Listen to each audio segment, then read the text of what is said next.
പാലക്കാട് ജില്ലാ ആശുപത്രിയിലെ ചികിത്സാ പിഴവ് ആരോപണത്തിൽ ഡോക്ടേഴ്സിന് പിന്തുണയുമായി KGMOയെ ആശുപത്രിക്ക് വീഴ്ച ഉണ്ടായിട്ടില്ലെന്നും ഏതന്വേഷണത്തെയും സ്വാഗതം ചെയ്യുന്നുവെന്നും സംഘടന വ്യക്തമാക്കി. ചികിത്സാ പിഴവ് ഉണ്ടായിട്ടില്ലെന്നും കുട്ടിക്ക് ശാസ്ത്രീയമായ ചികിത്സ നൽകിയിരുന്നുവെന്നും ഓർത്തോ ഡോക്ടേഴ്സ് DMOയ്ക്ക് സമർപ്പിച്ച റിപ്പോർട്ടിൽ പറയുന്നു. നിയമ നടപടിയുമായി ഏതറ്റം വരെയും പോകുമെന്ന് കുട്ടിയുടെ മാതാവ് പ്രസീത പറഞ്ഞു. ഈ ലോകത്ത് ഇപ്പം ഇങ്ങനെ സംഭവിച്ചിട്ടില്ല. കാരണം 8 ദിവസത്തിനുള്ളിൽ ഒരു കുട്ടീൻ്റെ കൈ ഇൻഫെക്ഷൻ വന്ന് കൈ മുറിച്ച് മാറ്റുക പറഞ്ഞാൽ അതൊരു വലിയൊരു ഇതല്ലേ. ചികിത്സ നൽകുന്നത് നല്ല രീതിയിൽ നൽകിയില്ല.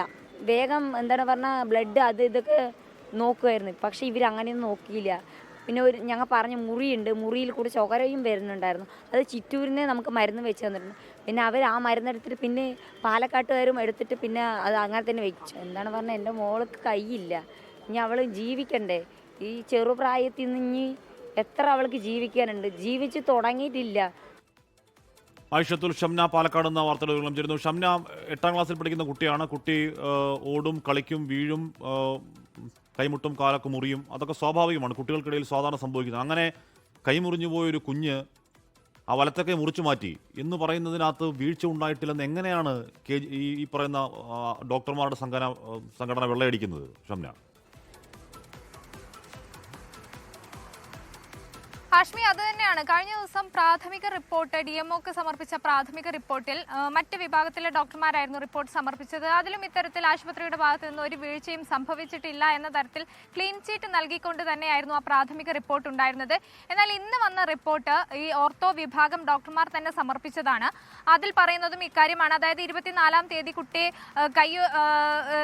സംബന്ധമായി കൈ ഒടിഞ്ഞ് ആശുപത്രിയിലെത്തി. പിന്നീട് അത് എക്സ്റേ എടുത്തു. ശാസ്ത്രീയമായി നൽകാൻ കഴിയുന്ന ചികിത്സ അന്ന് നൽകി. അതിന് പിറ്റേ ദിവസം നിരീക്ഷണത്തിന് വേണ്ടി ചെല്ലാൻ ആവശ്യപ്പെട്ടിരുന്നു. അന്ന് കുട്ടി വന്നപ്പോൾ കൃത്യമായി കൈ അനക്കി നോക്കുകയും മറ്റ് പ്രശ്നങ്ങളൊന്നും ഇല്ല എന്ന് ഉറപ്പുവരുത്തുകയും ചെയ്തിരുന്നു. അന്ന് വേദനയുള്ളതായോ മറ്റോ കുട്ടിയോ കുട്ടിയുടെ പേരൻസോ പറഞ്ഞിട്ടില്ല എന്നാണ് ആശുപത്രിയുടെ വിശദീകരണം. പിന്നീട് 30-ാം തീയതി ഈ കുട്ടി എത്തുമ്പോഴേക്കും കയ്യിൽ ഇൻഫെക്ഷൻ വന്നിരുന്നു.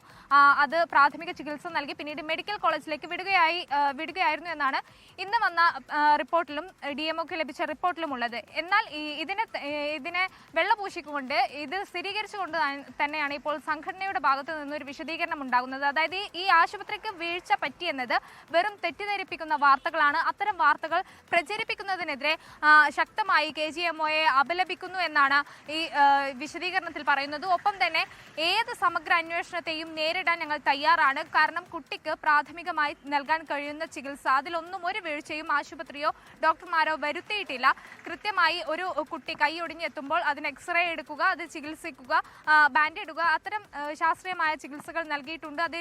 ഈ കൈയൊടിയലിൽ പ്രശ്നമുണ്ട്. ഇപ്പൊ ഷംന ഇന്നലെ അവരുടെ വീട്ടിൽ പോയതാണ്. ടാർപ്പാളിൽ വലിച്ചു കിട്ടിയ വീട് എന്ന് പോലും വിളിക്കാൻ കഴിയുന്ന ഒരു അവസ്ഥയാണ്. അതിനുള്ളിൽ എങ്ങനെയാണ് ഒരു അമ്മയും മക്കളൊക്കെ കഴിയുക എന്ന കാര്യത്തിൽ സങ്കടം തോന്നുന്ന രീതിയിലുള്ള കാഴ്ച ഷംന തന്നെ പ്രേക്ഷകരെ കാണിച്ചതാണ്. ഇതിൽ ആരോഗ്യവകുപ്പ് പറയുന്ന റിപ്പോർട്ടിൽ ഒടിവിനെ പറ്റി പറയുന്നുണ്ട്. പക്ഷേ ആ അമ്മ ആവർത്തിച്ച് പറയുന്നുണ്ട്, പോകുമ്പോഴേക്കും കൈ മുറിഞ്ഞ് ചോരയൊലിച്ച് മുറിവുണ്ടായിരുന്നു പറയുന്നുണ്ട്. ആരോഗ്യവകുപ്പിൻ്റെ ഇപ്പോൾ ഇതിലെ ബേസിക് ആരോപണം എന്താണ്?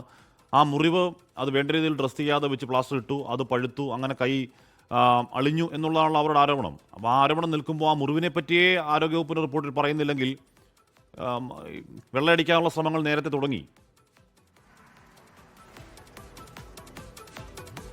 അതെ ഹാഷ്മി, അതുകൊണ്ട് തന്നെയാണ് നമ്മൾ ഈ ആരോഗ്യ വകുപ്പ് ഇതിൽ വെള്ള പൂശുന്നു എന്ന ഒരു വാക്ക് തന്നെ അവിടെ പ്രയോഗിക്കേണ്ടി വരുന്നത്. കാരണം ഈ മുറിവ് കുട്ടി വീണ് അവിടെ മുറിവുണ്ടായിരുന്നു, അതിൽ ചോര ഒലിച്ചിരുന്നു. എന്നാൽ ഈ മുറിവിന് ചികിത്സ നൽകിയിരുന്നില്ല. അത് ആ കുടുംബം വ്യക്തമാക്കുന്നുണ്ട്. മാത്രവുമല്ല, ഈ മുറിവിനെ സംബന്ധിച്ച ഒരു കാര്യം ആ റിപ്പോർട്ടിൽ എവിടെയും പ്രാഥമിക റിപ്പോർട്ടിലാണെങ്കിലും ഇപ്പോൾ വന്ന റിപ്പോർട്ടിലാണെങ്കിലും ഓർത്തോ വിഭാഗം ഡോക്ടർമാർ സമർപ്പിച്ച റിപ്പോർട്ടിലടക്കം ഈ മുറിവിനെ സംബന്ധിച്ച ഒരു കാര്യവും വ്യക്തമാക്കുന്നില്ല. ശാസ്ത്രീയമായി എല്ലൊടിഞ്ഞിരുന്നു, ആ എല്ലൊടിവിന് ശാസ്ത്രീയമായി ചികിത്സ നൽകി എന്നും മാത്രമാണ് ആ റിപ്പോർട്ടിൽ ഉള്ളത്. അതുകൊണ്ട് തന്നെ മനഃപൂർവ്വമായി ആ മുറിവ് സംബന്ധിച്ച്, കാരണം ആ മുറിവ് പഴുത്ത് അതിൽ ഇൻഫെക്ഷൻ വന്നതാണ് ഈ കൈ മുറിച്ചു മാറ്റുന്ന ഒരു അവസ്ഥയിലേക്ക് വരെ നയിച്ചത്. ആ കാര്യങ്ങൾ കൃത്യമായി ബോധപൂർവം തന്നെ ഈ റിപ്പോർട്ടിൽ മറച്ചു വെക്കുകയാണ്. ഇപ്പോൾ KGMO രംഗത്തെത്തിയപ്പോഴും ആ മുറിവിന്റെ കാര്യം കൃത്യമായി അവിടെ മറച്ചു വെക്കുന്നുണ്ട്. അതുകൊണ്ട് തന്നെയാണ് ഡോക്ടർമാർക്കൊരു ക്ലീൻ ചൈറ്റ് നൽകാൻ വേണ്ടി വെള്ള പൂശുന്നു, മനഃപൂർവ്വമായ ഒരു ശ്രമം അതിന് നടക്കുന്നു എന്നൊരു ആരോപണം ഉയരുന്നത്. ഹാഷ്മി, ഓക്കെ. ആയിഷത്തുൽ ഷംനയാണ് വാർത്തയുടെ വിവരങ്ങൾ നൽകിയത്. മുറിവിനെ പറ്റിയോ മുറിവിലൂടെ ഒഴുകിയ ചോരയെ പറ്റിയോ ഒന്നും റിപ്പോർട്ടിൽ പറയുന്നില്ല എന്നാണ് അറിയാൻ കഴിയുന്നത്. അതൊക്കെ പോട്ടെ, ഓടി വീണ് കളിച്ച് കിണിക്ക് ഓടി വീണ് കൈക്ക് കൈക്ക് മുറിവുമായി പോയ കുട്ടി, അല്ലെങ്കിൽ ഈ പറയുന്ന എല്ലിനൊടിവുമായി പോയ കുട്ടിയുടെ കൈ ഇല്ല എന്ന് പറയുന്നത് എന്തൊരവസ്ഥയാണ്? അതിനെങ്ങനെയാണ് ഡോക്ടർമാർക്ക് ആർക്ക് പിഴവ് സംഭവിച്ചില്ല? പിന്നെ കൈക്ക് എന്താ പറ്റിയതാ? അത് വിശദീകരിക്കണ്ടേ? വ്യക്തമാകുമെന്നറിയാം. എന്ന് പറഞ്ഞാൽ ഇവർ പാവങ്ങളാണ്, ഏതെങ്കിലും തരത്തിൽ രാഷ്ട്രീയ സ്വാധീന ശക്തിയുള്ള മനുഷ്യന്മാരൊന്നുമല്ല, സാധുക്കളാണ്. സാധുക്കൾക്ക് ആരുണ്ട് കൂട്ട് എന്നുള്ള ചോദ്യം കുറച്ചുകൂടി ഉച്ചത്തിൽ മുഴങ്ങുന്ന മണിക്കൂറുകൾ കൂടിയാണ് കേട്ടോ പാലക്കാട്. ലോകത്തെവിടെയായാലും ഏത് സമയത്തും 24 വാർത്തകളും ഓഗ്മെന്റഡ് റിയാലിറ്റി പാക്കേജുകളും എക്സ്പ്ലെയിനറുകളും വിശദമായി കാണാൻ ഞങ്ങളുടെ യൂട്യൂബ് ചാനൽ നിങ്ങൾക്ക് സബ്സ്ക്രൈബ് ചെയ്യാം.